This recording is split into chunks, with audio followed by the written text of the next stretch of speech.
But because we've got lots of experienced people in the chat, what do you think is the most important question that you need to ask your patient in that initial first consult? What's the question that needs to be answered by us as practitioners?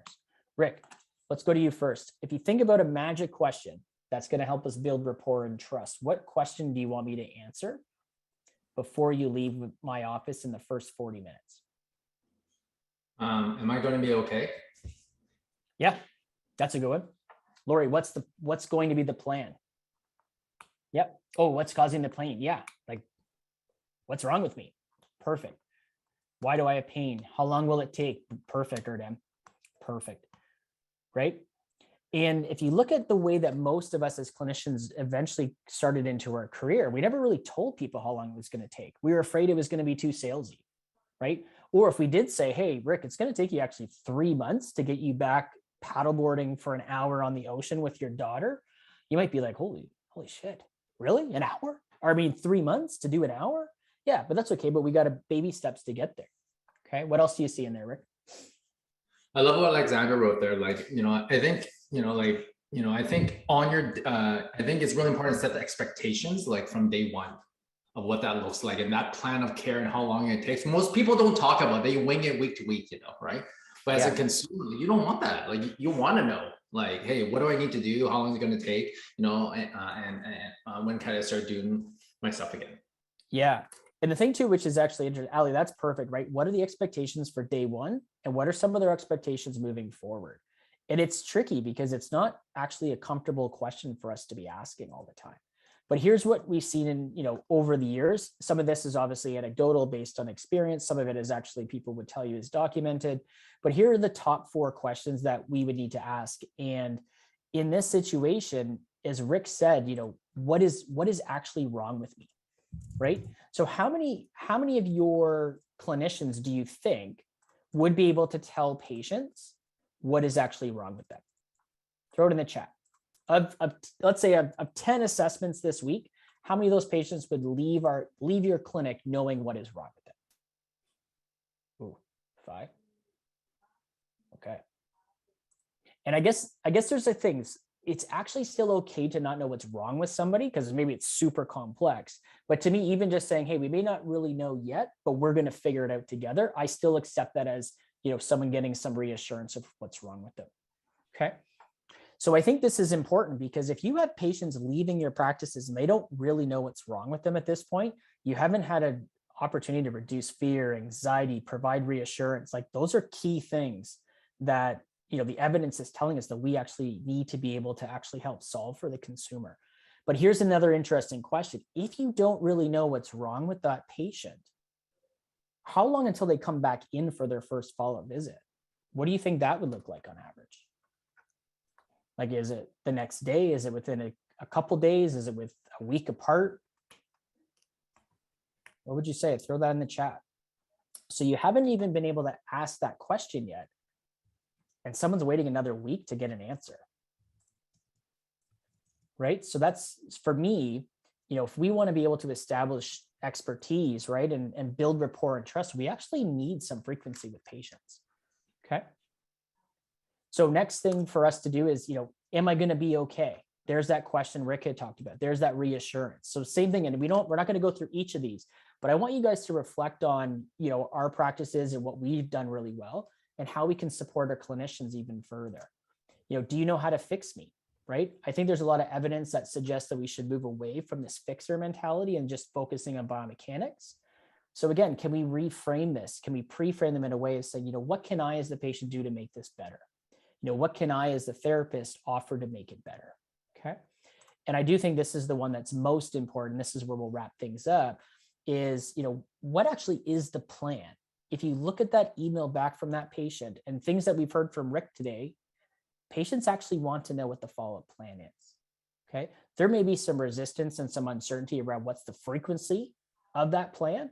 And there's a need to actually have conversations around barriers, limitations, objections, in order to include the patient in a shared decision-making model.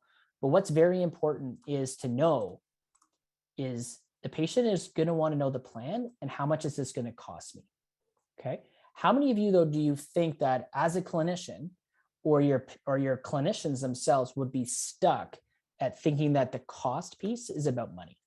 Just write money in the chat if they think that the cost piece is about money.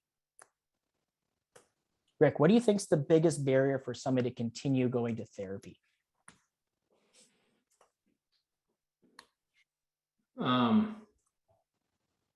Yeah, it's tricky. There's so many, right? What do you think's the number one? Time. Yeah. So 100%. Time it outweighs money, probably about 3 to 1. And the reason I can prove this is I ask clinicians every single month, what's the number one reason people stop coming to therapy? It's time. Then we also ask people, you heard it from Rick. Rick's like, you asked me to do all this stuff at home, like these home exercises. You know, I got to like watch videos and recordings. I got to drive 45 minutes to come into the clinic. We actually ask a lot of patients, and there's a lot of behavioral change required. And yeah, it certainly does cost money. But the problem is we make assumptions that it's the only barrier that people will have is money. Okay. And Glenda, you're right. There is going to still be patients who will say, I'm out of funding. Okay. But it's not as often as we think. Okay.